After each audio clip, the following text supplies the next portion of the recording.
There's no light painting on this one. This is just to see the stars. So that's what we've got. A very warm photo, but tons of stars. Looks good, actually.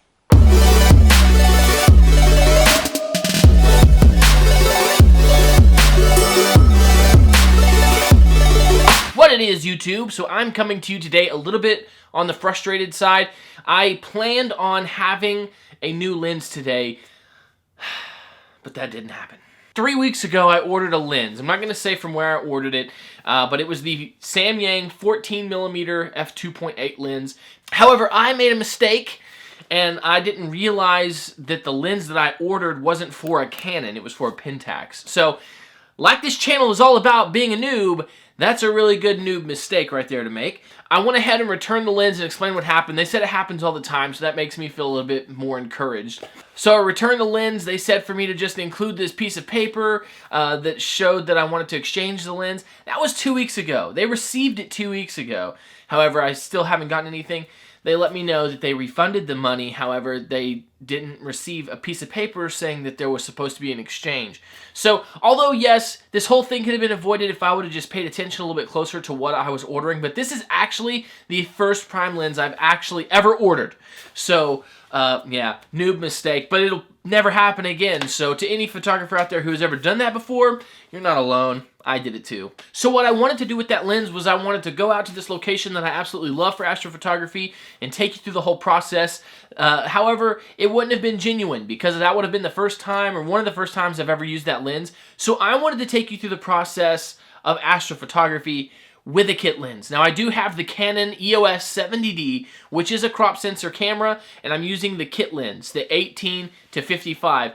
Basically is like 24 or 28 times 1.6. 28. So it's about 28, 29 millimeters. So yeah, this kit lens is definitely super up close. I can't get really those wide angle shots, but it's not like it is impossible to get astrophotography shots with a crop sensor. That sensor is still just as sensitive, and it can still produce some really good quality images. The only difference is here we're going to be using a kit lens. I want to show you what that's going to look like. Here's some things that I've been able to get in the past. I'm going to be an astronaut.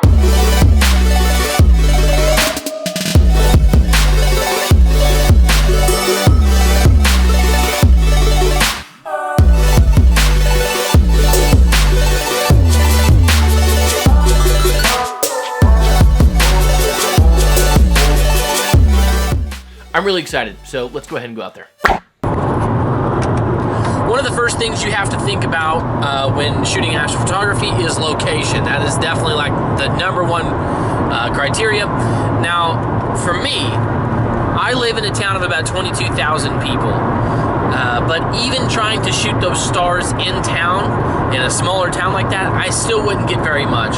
You'd be able to see stars, but not very much. Now in big towns like Dallas, Houston, New York City, something like that, you're definitely not going to see the stars. I typically drive about 15 miles south of Brownwood, and it's pretty dark out there. That's actually where I've gotten pretty much all of my astrophotography, except a couple of shots up in the Panhandle.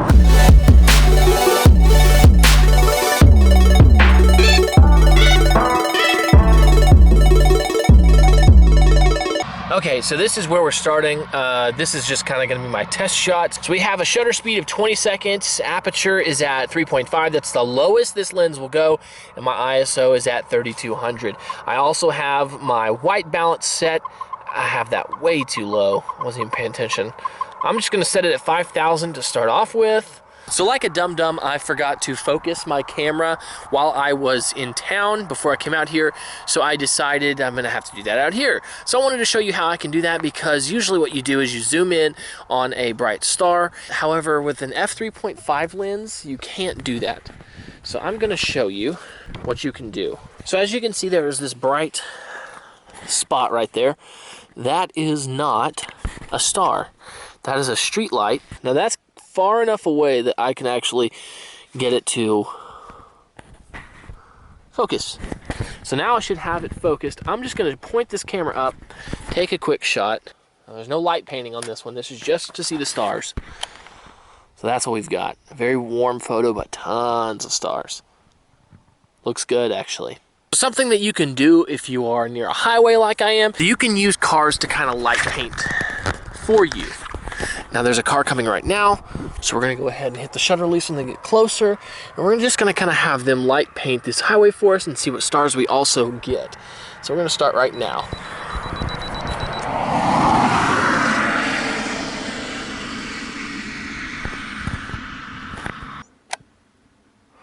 So yeah, as you can see, that produced a pretty stinking cool looking photo. Can't wait to go edit that one. Now, before you go out and get astrophotography, there are 3 things that you're going to need. The first thing you're going to need, most people are going to say the most important thing is a tripod, but that is not true. I'm going to have to disagree and say that the most important thing is going to be a camera. Now, that does seem a little bit obvious, but think about it. You're going to want a camera that can take a photo for at least 10 seconds, a camera that can up its ISO to at least 3200, and a camera that can also lower its aperture down to at least 3.5. Now, I think that you can still see stars at like 5.0 and stuff, but they're just not very crisp. So obviously the lowest aperture that you can get is going to work. Now, DSLRs are perfect for this kind of thing. I have the Canon 70D with the kit lens, and I've been able to get some pretty cool stuff like you've seen, but also point and shoot cameras work well, and so do mirrorless cameras. Now, the second thing that you're going to need when you're taking astrophotography is the tripod. There's no way on earth that you could take a camera and with, you know, a shutter speed of 10 seconds to 30 seconds and hold it perfectly still in place with your hands while you're shooting the night sky. So what you need is a camera on a tripod. That way it can stay perfectly still while that shutter is open. Any type of movement and you're gonna see the stars have streaks, or certain stars are gonna be, there's gonna be 2 of them. So a tripod is essential for astrophotography. Otherwise, you could just set it on the ground, which I have done before. Now, the third thing that you're going to need is a creative mind. I live in an area where there's not really too much interesting foreground. Really, it's just a bunch of trees and a couple of hills. I don't have mountains. I don't have ruins anywhere. I don't have big, tall redwood trees. We have mesquite and hills. But we do have a lot of trees here and there, which I really like getting trees in the foregrounds of astrophotography shots. I think it looks really cool. That is what I did in this video, is I used a tree in my foreground. I got a couple of shots where I used my headlamp to light up the front of the tree. I also used the cars passing by to light paint the tree for me. From both directions. I had a picture of a car with the headlights hitting that tree directly, but then also a picture of a car's headlights hitting the tree from behind, and I think that was my best photo of the night.